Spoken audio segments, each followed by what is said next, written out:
નમસ્કાર, આપ જોઈ રહ્યા છો ન્યૂઝ 18 ગુજરાતી. હું છું આપની સાથે દીપા શર્મા. મહત્વપૂર્ણ સમાચાર. વડોદરાના ડભોઈ પાલિકાની ઘોર બેદરકારી સામે આવી. તંત્રએ ખોદેલા ખાડામાં બાઇક ચાલક ખાબક્યો. બાઇક સ્લીપ થતા ઉછળીને ખાડામાં પડ્યો આધેડ. પાણીની લાઇન રિપેર કરવા ખાડો ખોદ્યો હતો. સમગ્ર ઘટના સીસીટીવીમાં કેદ થઈ છે. સ્થાનિક રાહદારીઓએ દોડી આવી આધેડને ખાડામાંથી બહાર કાઢ્યો. ઘટનામાં બાઇક ચાલક આધેડને સામાન્ય ઈજા પહોંચી છે. ડભોઈ પાલિકાની બેદરકારીના કારણે એક વાહન ચાલક જે ખાડામાં પડ્યા તેમને ઈજાઓ પહોંચી. તંત્રના પાપે લોકોને પારાવાર મુશ્કેલીઓ પડી રહી છે. એક તરફ પાણીની લાઈન માટે ખાડો ખોદવામાં આવે છે, બીજી તરફ બેરિકેડ પણ નથી મૂકવામાં આવતા. વ્યક્તિ કઈ રીતે સમજી શકે કે અહીં ખાડો ખોદવામાં આવ્યો છે? બેલેન્સ બગડ્યું, સંતુલન બગડ્યું અને ત્યારબાદ આ આધેડ એ ખાડામાં જઈને પડ્યા. જો કે તાત્કાલિક નજીકમાં ઉભેલા વ્યક્તિએ તેમને બહાર કાઢવાનો પ્રયાસ કર્યો અને તેમનો જીવ બચી ગયો છે. તેમને સામાન્ય ઈજા થઈ છે. શું હજુ મોટી દુર્ઘટનાની રાહ તંત્ર તરફથી જોવામાં આવી રહી છે? સંવાદદાતા હાર્દિક જોડાઈ ગયા છે વધુ જાણકારી સાથે. હાર્દિક, શું ઘટનાક્રમ હતો? સીસીટીવી ફૂટેજ પણ સામે આવ્યા છે. તંત્રના પાપે એક આધેડ ખાડામાં પડ્યા. બિલકુલ આ જે તંત્રની ખૂબ જ ગંભીર પ્રકારની ભૂલ કહી શકાય, કારણ કે આ જે આધેડ ખાડામાં પડ્યા સદનસીબે તેમનો જીવ બચી ગયો છે, પરંતુ આની જગ્યાએ કોઈ બાળક હોત અથવા તો કોઈ અન્ય વૃદ્ધ વ્યક્તિ હોત તો ચોક્કસથી તેનો જીવ જતો રહેત. કોન્ટ્રાક્ટરે કામગીરી કરી, પરંતુ જે બેરિકેડિંગ કરવું જોઈએ તે પ્રોપર નહોતું કર્યું. એના કારણે આ જે આધેડ છે તે બાઇક લઈને ત્યાંથી પસાર થતા હતા અને ખાડામાં ખાબક્યા હતા. આ ઘટનાની વાત કરીએ તો લગભગ 18 તારીખની આસપાસના સીસીટીવી ફૂટેજ હોવાનું સામે આવ્યું છે અને 2 દિવસ પૂર્વે સમારકામ કરીને કોન્ટ્રાક્ટર દ્વારા અહીંયા બેરિકેડિંગના નામે માત્ર ને માત્ર વેટ ઉતારવામાં આવી હતી. એના કારણે આજે એક નાગરિક છે પોતાનો જીવ ગુમાવવાનો વારો આવી શકે તેવી પરિસ્થિતિ સર્જાઈ હતી, પરંતુ સદનસીબે તેને સામાન્ય ઈજાઓ થઈ છે. ત્યારે ચોક્કસથી કોન્ટ્રાક્ટરને નોટિસ આપીને તેની સામે કાર્યવાહી કરવું જે છે તે અનિવાર્ય બન્યું છે. આભાર હાર્દિક, જાણકારી આપવા માટે. વડોદરા શહેરમાં ડોર ટુ ડોર કચરા ગાડી દ્વારા અકસ્માત કરાયો. ખાનગી હોસ્પિટલમાં નર્સ તરીકે ફરજ બજાવતી યુવતીને અડફેટે લેતા યુવતીનું મોત. સોમા તળાવ પાસેથી ઘરે જતી વખતે અકસ્માત સર્જાયો. નર્સના 2 વ્હીલરને ડોર ટુ ડોર કચરાના વાહન ચાલકે અડફેટે લીધું હતું. ગંભીર રીતે ઇજાગ્રસ્ત થતા સારવાર દરમિયાન તેમણે જીવ ગુમાવ્યો છે. ડોર ટુ ડોર કચરા કલેક્શનની ગાડીના કારણે, તેના ચાલકના કારણે એક નિર્દોષ નાગરિકે પોતાનો જીવ ગુમાવ્યો છે.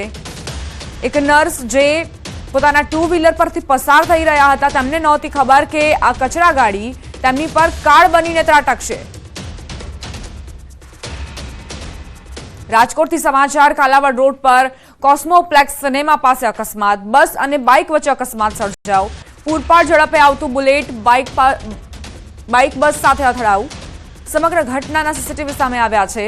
બુલેટમાં સવાર બંને લોકો ઘવાયા. એકની હાલત ગંભીર.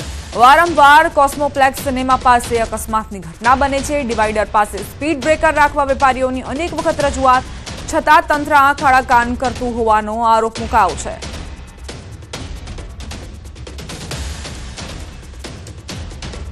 રાજકોટથી આ સીસીટીવી ફૂટેજ પણ સામે આવ્યા જ્યાં બસ અને બાઇક વચ્ચે અકસ્માતની ઘટના બની. પૂરપાટ ઝડપે બાઇક આવી રહ્યું હતું, સામેથી બસ પણ આવી અને અથડાઈને 2 લોકોને ઈજા પહોંચી છે. વારંવાર વેપારીઓએ રજૂઆત કરી છે કે અહીં ડિવાઈડર પાસે સ્પીડ બ્રેકર લગાવવા જોઈએ, પરંતુ એ સ્પીડ બ્રેકર તંત્રને લગાવવાનો સમય જ નથી કે અકસ્માતોની ઘટનાઓ અટકાવી શકાય. પૂરપાટ ઝડપે આવી રહેલા આ બુલેટે બસને ટક્કર મારીને અને ત્યારબાદ 2 લોકો ઈજાગ્રસ્ત થયા. સંવાદદાતા અંકિત જોડાઈ ગયા છે વધુ જાણકારી સાથે. અંકિત, કઈ રીતે અકસ્માતની ઘટના બની? ચોક્કસ કોઈ ખાસ કરીને વાત કરવામાં આવે તો કાલાવડ રોડના જે કોસ્મોપ્લેક્સ સિનેમા આવેલું છે ત્યાં વધુ એક વખત અકસ્માત છે તે સર્જાયો છે. પૂરપાટ ઝડપે આવતા બુલેટ જે છે તે બસ સાથે અથડાયું હોવાની સમગ્ર ઘટના છે તે સામે આવી છે અને જે સમગ્ર ઘટના છે તે પેટ્રોલ પંપના સીસીટીવીની અંદર કેદ થઈ હોવાનું પણ સામે આવ્યું છે. સીસીટીવીમાં સ્પષ્ટપણે જોઈ શકાય છે કે કઈ રીતે બસ ચાલક છે તે એક બાજુથી બીજી તરફ વળાંક લઈ રહ્યો છે, જેના કારણે તેની સ્પીડ પણ ઓછી છે, પરંતુ સામેથી આવી રહેલા બુલેટ એટલી સ્પીડમાં છે કે તે બ્રેક પણ નથી લગાવી શકતો ને ત્યારબાદ તે બસ સાથે ટકરાઈ જાય છે. તાત્કાલિક અસરથી બસને પેટ્રોલ પંપ ખાતે રાખવામાં આવી હતી અને જે બુલેટની અંદર જે 2 વ્યક્તિઓ સવાર હતા તે બંનેને સારવાર અર્થે હોસ્પિટલે ખસેડવામાં આવ્યા છે, જે પૈકી એક વ્યક્તિની હાલત અત્યારે ગંભીર હોવાનું છે તે સામે આવ્યું છે. દર અઠવાડિયે કોસ્મોપ્લેક્સ સિનેમા પાસે આ પ્રકારે અકસ્માતની ઘટના છે તે સામે આવતી હોય છે. વેપારીઓ દ્વારા અનેક વખત રજૂઆત કરવામાં આવી છે કે અહીંયા ડિવાઈડર બનાવવું જોઈએ, ડિવાઈડર પાસે જે સ્પીડ બ્રેકર છે તે બનાવવું જોઈએ, પરંતુ તંત્ર છે તે આ ખાડા કામ કરી રહ્યું છે. તો બીજી તરફ વાહન ચાલકો છે તે પણ પોતાની જે નિયત ગતિ કરતા પણ વધુ સ્પીડથી વાહનો હંકારતા હોય છે. તેના જ કારણે આ પ્રકારના બનાવો છે તે બનતા હોવાનું સામે આવ્યું છે. આભાર અંકિત જાણકારી આપવા માટે.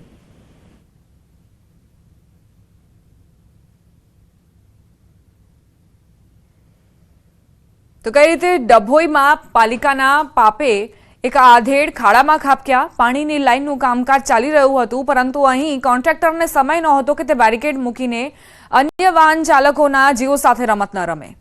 કચરાની ગાડીએ જીવ લીધો છે વડોદરામાં એક નર્સનો, જેઓ ટુ વ્હીલર પરથી પસાર થઈ રહ્યા હતા અને ડોર ટુ ડોર કચરા કલેક્શનની ગાડીએ અડફેટે લઈને આ નર્સનું મોત નીપજ્યું. બીજી તરફ રાજકોટની વાત, જ્યાં બુલેટ બસ સાથે અથડાયું અને આ બાઇક ચાલકની સ્પીડ એટલી વધારે હતી કે તે બ્રેક પણ ન મારી શક્યો અને સીધો જ બસ સાથે અથડાઈ ગયો, જેમાં 2 વ્યક્તિને ઈજા પહોંચી છે. અમરેલીમાં વન્ય પ્રાણીઓના આટાફેરા, સિંહ અને દીપડાના વિડીયો વાયરલ થયા છે. ભાવનગર સોમનાથ નેશનલ હાઈવે ઉપર રોડ ક્રોસ કરતા 2 સિંહ સીસીટીવી કેમેરામાં કેદ. રાજુલાના કોવાયા ગામની દિવાલ ઉપર દીપડાના 2 બચ્ચા કેમેરામાં કેદ. અલગ અલગ વિડીયો સોશિયલ મીડિયામાં વાયરલ થયા છે. ભાવનગર સોમનાથ હાઈવે પર સિંહની લટાર જોવા મળી રહી છે. દીપડાના 2 બચ્ચા પણ દેખાયા રાજુલાના કોવાયા ગામે, જે બાદ જે સ્થાનિકો છે તેમનામાં ફફડાટ જોવા મળી રહ્યો છે.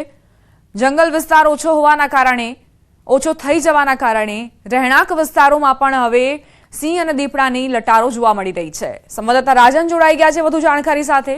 રાજન, દીપડા અને સિંહ દેખાયા છે, શું જાણકારી? દીપા, આમ જોવા જઈએ તો અમરેલી જિલ્લાનો મોટા ભાગનો વિસ્તાર છે ગીર જંગલને અડીને આવેલો વિસ્તાર છે, એટલે સ્વાભાવિક રીતે જે રાની પશુઓ છે તે રેવન્યુ વિસ્તારમાં સતત આટાફેરા કરી રહ્યા છે અને પોતાનો શિકાર આસાનીથી મળે તે હેતુથી તેઓ ગ્રામ્ય વિસ્તાર સુધી પહોંચ્યા હોય તેવું લાગી રહ્યું છે. પરંતુ સૌથી મોટી વાત એ છે કે સિંહ અને દીપડાના કારણે હવે માનવ મૃત્યુ પણ થઈ રહ્યા છે. 2 દિવસ પહેલા જ પાણીયા ગામે જે ઘટના બની અને સિંહે જે 7 વર્ષના બાળકને ફાડી ખાધું હતું, એ અગાઉ પણ અનેક ઘટનાઓ બની છે. એટલે સ્વાભાવિક રીતે જ હવે આ જંગલી પ્રાણીઓ જે છે એ લોકો માટે ભયનું કારણ બની રહ્યા છે અને લોકો હવે ફફડાટ અનુભવી રહ્યા છે. દીપા, આભાર રાજન જાણકારી આપવા માટે. યાત્રાધામ દ્વારકામાં ધુમ્મસભર્યું વાતાવરણ. વહેલી સવારથી ગાઢ ધુમ્મસ જામી ગયો છે. દ્વારકા શહેરના રોડ રસ્તા ભીના થયા. દ્વારકા હાઈવે રોડ પર ધુમ્મસના કારણે વિઝિબિલિટી ઘટતા વાહન ચાલકો પરેશાન થયા છે. હેડલાઇટ ચાલુ રાખીને વાહનો હંકારવા માટે લોકો મજબૂર બન્યા છે. વહેલી સવારના સમયે ધુમ્મસની સફેદ ચાદર જાણે કે આખા શહેરને બાનમાં લઈ લીધી હોય તે પ્રકારની સ્થિતિ. હાઈવે રોડ પર વિઝિબિલિટીમાં ઘટાડો થતા જ વાહન ચાલકો હેડલાઇટ ચાલુ રાખીને વાહન હંકારવા મજબૂર છે. યાત્રાધામ દ્વારકામાં ધુમ્મસભર્યું વાતાવરણ છવાયું છે. વહેલી સવારના સમયે જ્યારે એકલ દોકલ વાહન ચાલકો પસાર થઈ રહ્યા હોય તે પણ હેડલાઇટ ચાલુ રાખીને વાહન ચલાવી રહ્યા છે. રાજકોટ સીસીટીવી કાંડના આરોપીઓને કોર્ટમાં રજૂ કરાશે. અમદાવાદ મેટ્રો કોર્ટમાં તેમને રજૂ કરાશે. પોલીસ રિમાન્ડની માંગણી કરશે. એક આરોપી યુપીથી અને 2 આરોપી મહારાષ્ટ્રથી ઝડપાયા. તપાસમાં 2 વિદેશી આઈપી એડ્રેસ પકડાયા. સીસીટીવી રોમાનિયા એટલાન્ટાથી હેક થયા. વિડીયો ₹2000 સુધીમાં વેચાયા. દેશની 60 થી 70 હોસ્પિટલના વિડીયો હેક કર્યા છે. હોસ્પિટલ ઉપરાંત સિનેમા, મોલ સહિતના વિડીયો પણ મળી આવ્યા છે. રાજકોટની પાયલ હોસ્પિટલના જે સીસીટીવી યુટ્યુબ અને ટેલિગ્રામ જેવા પ્લેટફોર્મ પર અપલોડ કરીને આ 3 વ્યક્તિઓ નફો રળતા હતા, તેનું વેચાણ કરતા હતા. જે મહિલાઓ, ગર્ભવતી મહિલાઓ રૂટીન ચેકઅપ માટે આવતી હતી, તે ચેકઅપના સીસીટીવી ફૂટેજ હેક કરીને અને ત્યારબાદ આ 3 આરોપીઓ તેનું વેચાણ કરતા હતા. એવી જાણકારી છે કે સીસીટીવી રોમાનિયા અને એટલાન્ટાથી હેક થયા હતા.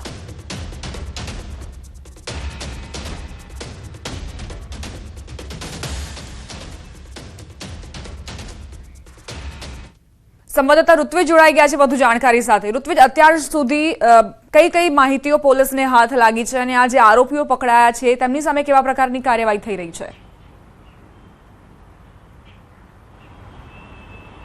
દીપા, સૌપ્રથમ તો વાત છે કે જ્યારે આ વિડીયો વાયરલ થયા હતા ત્યારે અમદાવાદ સાયબર ક્રાઇમ પોલીસ સ્ટેશનની અંદર આઈટી હેક્ટ હેઠળ ગુનો દાખલ થયો હતો.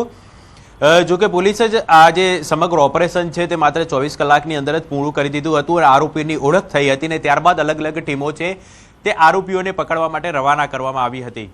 3 આરોપીઓની અત્યાર સુધીમાં કુલ ધરપકડ કરવામાં આવી છે. જો કે ત્યારબાદ જે ઘટના હતી, ઘટનાની ગંભીરતાને ધ્યાનમાં રાખીને પોલીસ દ્વારા આ સમગ્ર મામલે ખૂબ જ ગંભીર કલમનો ઉમેરો કરવામાં આવ્યો છે. 66F2 એટલે કે જે સાયબર ટેરરિઝમ અંતર્ગત જે કલમ છે તેનો ઉમેરો કરવામાં આવ્યો છે અને આ જે કલમ છે તેમાં આજીવન કેદ સુધીની જોગવાઈની પણ સમાવેશ થયેલો છે. એટલે મહત્વની બાબત તો એ છે કે હવે જ્યારે 3 આરોપીઓની ધરપકડ કરવામાં આવી છે, 3 આરોપીઓની પૂછપરછ કરવામાં આવી રહી છે, અલગ અલગ દિશાઓની અંદર પૂછપરછ કરવામાં આવી રહી છે. અત્યાર સુધીની જો તપાસ દરમિયાન સામે આવ્યું છે કે આ જે આરોપીઓ છે તે ₹800 થી 2000 સુધીની અંદર આ જે સીસીટીવી ફૂટેજો છે તે વેચતા હતા. એટલે અત્યાર સુધીમાં પોલીસને 2 એવા વિદેશી આઈપી લોગ મળી આવ્યા છે અને આ બંને આઈપી લોગ ઉપર પણ પોલીસ તપાસ કરી રહી છે. ખાસ કરીને જે આરોપી હતો, મુખ્ય આરોપી છે તે આરોપી તૈલી કઈ રીતે હેકર્સના સંપર્કમાં આવ્યો હતો, કેવી રીતે તે સંપર્કમાં રહેતો હતો, કેટલા સમયથી સંપર્કમાં રહેતો હતો, અત્યાર સુધીમાં તેણે કેટલા રૂપિયા કમાયા છે, કઈ રીતે કયા જગ્યાના જે સીસીટીવી છે તેણે હેક કર્યા છે અને વેચ્યા છે, આ તમામ બાબતોની તપાસ છે તે હવે અમદાવાદ સાયબર ક્રાઇમ દ્વારા કરવામાં આવી રહી છે. ઉપરાંત આરોપીઓ છે, આરોપીઓને આજે કોર્ટમાં રજૂ કરવામાં આવશે અને રિમાન્ડની પણ માંગણી કરવામાં આવશે અને રિમાન્ડ દરમિયાન પણ અલગ અલગ મુદ્દાઓને લઈને પોલીસ દ્વારા તપાસ કરવામાં આવશે. આ જે મુદ્દો છે તે ખાસ કરીને ટેકનિકલ તો મુદ્દો છે, સાથે સાથે આરોપીઓની પૂછપરછ દરમિયાન તેમના જે મોબાઈલ ફોન છે તેમાંથી પણ અનેક હકીકતો સામે આવી શકે છે, કારણ કે મોબાઈલમાં પણ કેટલોક ડેટા રહેલો હોઈ શકે છે. એટલે પોલીસ દ્વારા અલગ અલગ ટીમો બનાવવામાં આવીને ટેકનિકલ સાથે સાથે આરોપીઓની પૂછપરછ પણ કરવામાં આવી રહી છે અને પૂછપરછ દરમિયાન પણ અનેક ચોંકાવનારા ખુલાસા થઈ શકે છે. ઋત્વિજ, પૂછપરછની તમે વાત કરી તો કેટલા દિવસના રિમાન્ડની માંગણી પોલીસ તરફથી કરવામાં આવશે કોર્ટમાં? કારણ કે પૂછપરછ ખૂબ જ જરૂરી બની જાય છે. આ 3 આરોપીઓ અન્ય ગેંગ સાથે સંડોવાયેલા છે કે કેમ, કે આંતરરાજ્ય ગેંગ છે કે પછી આંતરરાષ્ટ્રીય આખું કૌભાંડ ચાલી રહ્યું છે? દીપા, આ જે સમગ્ર તપાસનો વિષય છે અને પોલીસ દ્વારા જ્યારે આરોપીઓને કોર્ટમાં રજૂ કરવામાં આવશે ત્યારે 14 દિવસના રિમાન્ડ માગે તેવી શક્યતા રહેલી છે, કારણ કે તપાસ છે તે તપાસ ખૂબ જ ગંભીર છે અને ટેકનિકલી તપાસનો મુદ્દો છે, સાથે સાથે આરોપીઓને પણ સાથે રાખવા જરૂરી છે. એટલે ક્યાંક ને ક્યાંક સાયબર ક્રાઇમ દ્વારા આરોપીઓને કોર્ટમાં રજૂ કર્યા બાદ 14 દિવસના રિમાન્ડની માંગણી કરી શકાય તેવી શક્યતા રહેલી છે. અલગ અલગ મુદ્દાઓને લઈને તપાસ કરવામાં આવશે. મુખ્ય આરોપી છે તે અન્ય જે 2 આરોપી હતા, મહારાષ્ટ્રના જે 2 આરોપીઓ છે તેઓની સાથે કેવી રીતે સંપર્કમાં આવ્યા હતા, આ 3 આરોપીઓ કેવી રીતે સંપર્કમાં આવ્યા હતા, કેટલા સમય પહેલા આવ્યા હતા, અત્યાર સુધીમાં કેટલા રૂપિયા કમાયા છે, કેવી રીતે લોકોને રૂપિયા મળતા હતા, હેકર્સ પાસેથી કેટલા રૂપિયા મેળવતા હતા, હેકર્સનો સંપર્ક કેવી રીતે થયો હતો, આ તમામ જે બાબતો છે તે એક તપાસનો વિષય છે. એટલે સાયબર ક્રાઇમ દ્વારા આ જે 3 આરોપીઓ છે તેઓને આજે કોર્ટમાં રજૂ કરવામાં આવશે અને ત્યારબાદ રિમાન્ડની માંગણી કરવામાં આવશે. ઋત્વિજ, આભાર તમારો તમામ જાણકારી આપવા માટે.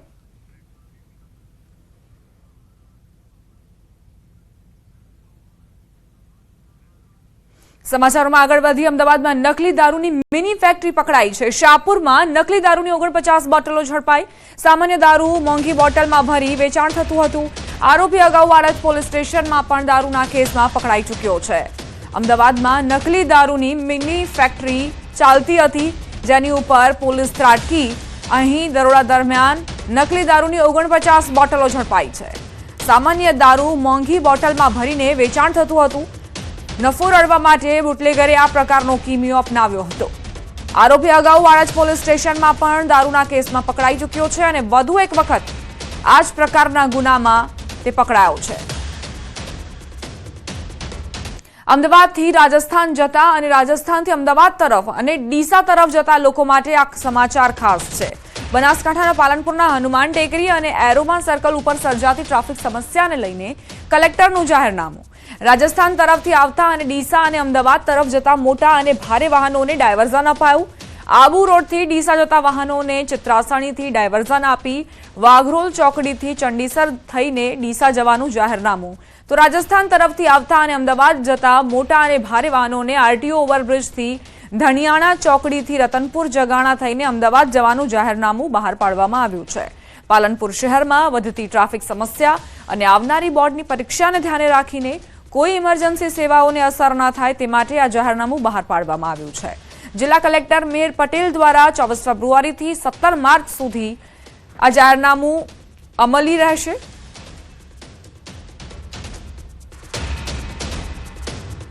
રાજ્યની સૌથી મોટી ગુજરાત યુનિવર્સિટીમાં ફી વધારો. પ્રતિ સેમેસ્ટર 1750 થી લઈને 4500 સુધીનો ફીમાં વધારો કરાયો. ગુજરાત યુનિવર્સિટીની એક્ઝિક્યુટિવ કાઉન્સિલે ફી વધારવા નિર્ણય લીધો. BA, BCom, BCA, BBA અને PhDના અભ્યાસક્રમોમાં ફી વધારો કરાયો છે. કોલેજોની એફિલિએશન ફીમાં પણ તગડો ફી વધારો થયો છે. નવો ફી વધારો આગામી શૈક્ષણિક વર્ષથી લાગુ પડશે.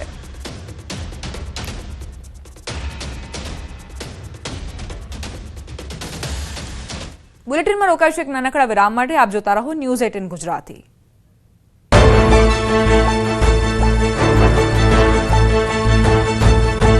₹10ની ફાટેલી નોટ બદલવા મામલે હુમલો. પંચમહાલના મોરવા હડફના સંતરોડ પર દુકાનદાર સાથે મારામારીનો બનાવ. આ બનાવ સીસીટીવીમાં પણ કેદ થયો, જેમાં સોડા લેવા આવેલા ગ્રાહકે ₹10ની નોટ મામલે હુમલો કર્યાનો આરોપ છે. દુકાનમાં સોડા લેવા માટે આવેલા ગ્રાહકે ₹10ની ફાટેલી નોટ આપતા વેપારીએ બીજી નોટ આપવા કહ્યું હતું. તે બાદ ગ્રાહકે હુમલો કર્યો હતો. ગ્રાહકે સોડા પીને પૈસા નહીં આપી દુકાનદાર અને તેની માતા પર હુમલો કર્યો હતો. હુમલામાં ઈજાગ્રસ્ત વેપારીને ગોધરા સિવિલ હોસ્પિટલ ખસેડાયા છે. સાથે હુમલો કરનાર સામે ફરિયાદ દાખલ કરાઈ છે.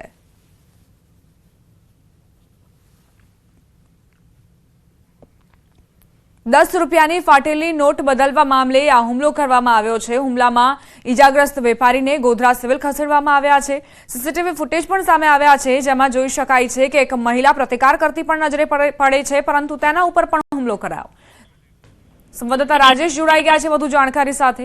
રાજેશ, વેપારી પર હુમલો આખરે કેમ કરાયો?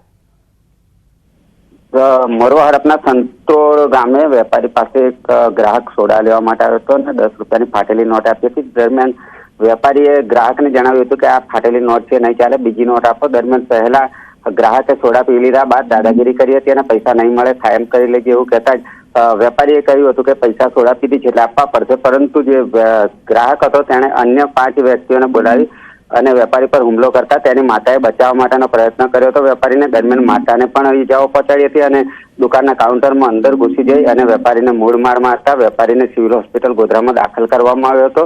હાલ વેપારી દ્વારા જે મોરવા હડપ પોલીસ સ્ટેશન છે ત્યાં ફરિયાદ આપવામાં આવી છે અને પોલીસ દ્વારા સીસીટીવી ફૂટેજના આધારે 5 વ્યક્તિઓ સામે હાલ તપાસ કરવામાં આવી રહી છે. જી આભાર રાજેશ, જાણકારી આપવા માટે. વિધાનસભા સત્રનો આજે ત્રીજો દિવસ. પ્રશ્નોત્તરીથી ગૃહ વિભાગની કાર્યવાહીનો પ્રારંભ થશે. રોડ સેફટી ઓથોરિટીનો 23-24નો વાર્ષિક અહેવાલ રજૂ કરાશે. ગુજરાત રાજ્ય ફિઝિયોથેરાપી કાઉન્સિલ રદ કરવા બાબત વિધેયક, ગુજરાત ચિકિત્સા સંસ્થાઓ રજીસ્ટ્રેશન અને નિયમન સુધારા વિધેયક રજૂ કરવામાં આવશે. તો આજે ત્રીજો દિવસ છે સત્રનો અને તે દરમિયાન અનેક વિધેયકો પણ લાવવામાં આવશે, રજૂ કરાશે. સંવાદદાતા ગૌતમ જોડાઈ ગયા છે વધુ જાણકારી સાથે. ગૌતમ, આજે વિધાનસભા સત્રનો ત્રીજો દિવસ છે, શું જાણકારી? 15મી વિધાનસભાનું આ છઠ્ઠું સત્ર જે છે તેનો આજે ત્રીજો દિવસ છે, એટલે કે ઠીક 19 તારીખથી આ સત્રની શરૂઆત થઈ છે અને 27 માર્ચ સુધી આ સત્ર જે છે તે મળવાનું છે અને તેમાં ત્રીજો દિવસ છે. એટલે કે ગઈકાલે નાણામંત્રી કનુભાઈ દેસાઈ જે છે તેમણે બજેટ રજૂ કર્યું હતું અને ત્યારબાદ આજે બજેટ ઉપર ચર્ચા વિચારણાનો દિવસ જે છે તે જોવા મળી રહ્યો છે. એટલે કે તેમાં સૌપ્રથમ તારાંકિત પ્રશ્નોથી આ વિધાનસભાનું સત્ર જે છે તેની શરૂઆત થશે. તેમાં નાણાં અને પેટ્રોકેમિકલ, જળ સંપત્તિ સહિતના જે પ્રશ્નો જે છે તેની રજૂઆત જે છે તે વિધાનસભાના સત્રની અંદર શરૂઆત થવાની છે અને ત્યારબાદ મેજ ઉપર મૂકવાના વિવિધ કાગળો જે છે તે ઓડિટ રિપોર્ટો જે છે તે રજૂ કરવામાં આવશે. જે અંતર્ગત વાત કરવામાં આવે તો શહેરી વિકાસ મંત્રાલય દ્વારા 2023-24નો રિપોર્ટ જે છે તે મેજ ઉપર મૂકવામાં આવશે અને તે અંતર્ગતની ચર્ચા વિચારણા જે છે તે યોજાવાની છે. એ જ રીતે હાઈ સ્પીડ જે રેલ જે છે તેનો ઓડિટ રિપોર્ટ જે છે તે અત્યારે હાલ માર્ગ અને વાહન વ્યવહાર મંત્રી જે છે તેમને સ્વતંત્ર હવાલો આપવામાં આવ્યો છે. જગદીશ વિશ્વકર્મા તેઓ રજૂ કરશે, તે મેજ ઉપર મૂકવામાં આવશે. તેની તેની જે છણાવટ જે છે તે કરવામાં આવશે। એ જ રીતે ગુજરાત ઔદ્યોગિક વિકાસનો જે ઓડિટ રિપોર્ટ જે છે તે બળવંતસિંહ રાજપૂત જે છે તે રજૂ કરશે અને તે રિપોર્ટ જે છે તે મૂકવામાં આવશે। એ જ રીતે રોડ સેફટી ઓથોરિટીના જે કાર્યક્રમો જે છે તે અંતર્ગતનો જે વહીવટી અહેવાલ જે છે તે પણ રજૂ કરવામાં આવશે અને આ ઉપરાંત 2 વિધેયકો જે છે તે પસાર થવાના છે, જેમાં વાત કરીએ તો 2025નું વિધેયક જે છે તેમાં રાજ્ય ફિઝિયોથેરાપી કાઉન્સિલ જે છે તે રદ કરવા બાબતનું વિધેયક જે છે તે આરોગ્ય મંત્રી ઋષિકેશ પટેલ જે છે તે રજૂ કરવાના છે। એ જ રીતે ગુજરાત ચિકિત્સા સંસ્થાઓ જે છે તે અંતર્ગતનું સુધારા વિધેયક જે છે તેનું વાંચન જે છે તે માનનીય આરોગ્ય મંત્રી જે છે તે કરવાના છે। આમ પૂરા દિવસની અંદર વિવિધ જે રૂપરેખા જે છે તે વિધાનસભાની રહેવાની છે ને તેમાં 2 વિધેયકો જે છે તે પસાર થવાના છે। જી ગૌતમ, આ પહેલા પણ કોંગ્રેસે વિરોધ દર્શાવીને જ્યારે સત્રની શરૂઆત થઈ હતી તે દરમિયાન પણ અનેક મુદ્દાઓને લઈને કોંગ્રેસે વિરોધ કર્યો હતો। શું આજે પણ એ જ પ્રકારની યોજના રહેવાની છે કોંગ્રેસની? ચોક્કસથી વિધાનસભાના સત્રની જે વાત કરવામાં આવે તો શરૂઆત થઈ ચૂકી છે। તારાંકિત પ્રશ્નો અને જે પ્રશ્નોત્તરી કાર્યકાળની જે શરૂઆત જે છે તે થઈ છે અને તમામ ધારાસભ્યો જે છે ત્યાં ચર્ચા વિચારણા વિમર્શમાં તેઓ અત્યારે હાલ તો જોવા મળી રહ્યા છે। અત્યારે હાલ કોઈ વિરોધ પ્રદર્શનની વાત જે છે તે સામે નથી આવી રહી, પરંતુ વિધાનસભાનું ગૃહ જે છે તેની શરૂઆત થઈ ચૂકી છે અને તેમાં મહત્વના 2 વિધેયકો જે છે તે પસાર થવાના છે। જી આભાર ગૌતમ જાણકારી આપવા માટે। તો વિધાનસભામાં 2 વિધેયક રજૂ કરવામાં આવશે। મહત્વના વિધેયક છે જેમાં ગુજરાત રાજ્ય ફિઝિયોથેરાપી કાઉન્સિલ રદ કરવા બાબત વિધેયક અને ગુજરાત ચિકિત્સા સંસ્થાઓ રજિસ્ટ્રેશન અને નિયમન સુધારા વિધેયક રજૂ કરવામાં આવશે। નાના બાળકોના માતા પિતા માટે લાલબત્તી સમાન કિસ્સો સામે આવ્યો। વડોદરાના SSG હોસ્પિટલમાં છેલ્લા 2 દિવસમાં 2 જટિલ સર્જરી કરાઈ। હોસ્પિટલના ENT વિભાગના તબીબોની ટીમે 2 બાળકોના જીવ બચાવ્યા। ભરૂચની બાળકીને મોઢામાંથી લોહી નીકળવાની ફરિયાદ સાથે દાખલ કરાઈ હતી, જેમાં એક્સરે કરાવતા બાળકીની અન્નનળીમાં ખુલ્લી સેફટી પિન દેખાઈ આવી, જેની જટિલ સર્જરી કરાવાઈ। તો બીજા કિસ્સામાં 1 વર્ષનું બાળક શિંગોડાની છાલ ગળી ગયું હતું, જે બાળકની અન્નનળીમાં ફસાઈ ગયું હતું। बड़ौदा फिर इधर आ गए तो बच्चे ने खा लिया था, पता नहीं क्या सिंगोड़ा का छिलका खा गया था। तो हम 3 अस्पताल में घूमे और बड़ौदा आके फिर हमारे बच्चे की परेशानी दूर हुई। हम सर्दी खांसी की वजह से दवाई करवा रहे थे, पर हमको पता ये नहीं था कि हमारे बेटे के गले में ये है। तो यहाँ आके फिर हमारा बच्चा ठीक हो गया और आज सुरक्षित है, हम लेके बैठे हैं। પછી ત્યાંથી બરોડા મોકલેલા SSGમાં, પછી એક્સરે કરાયો। એક્સરે કરાવીને ખબર પડી કે પિન છે, એટલે ગળામાં પિન છે, કે ત્યાં ઓપરેશન કર્યું, ત્યાં ઓપરેશન કર્યું, પિન બહાર કાઢી। હવે બાળક કેવું છે? હવે બાળક નોર્મલ છે। આ સાથે જ બુલેટિનમાં અત્યારે બસ આટલું જ। વધુ અપડેટ્સ માટે આપ જોતા રહો News 18 ગુજરાતી।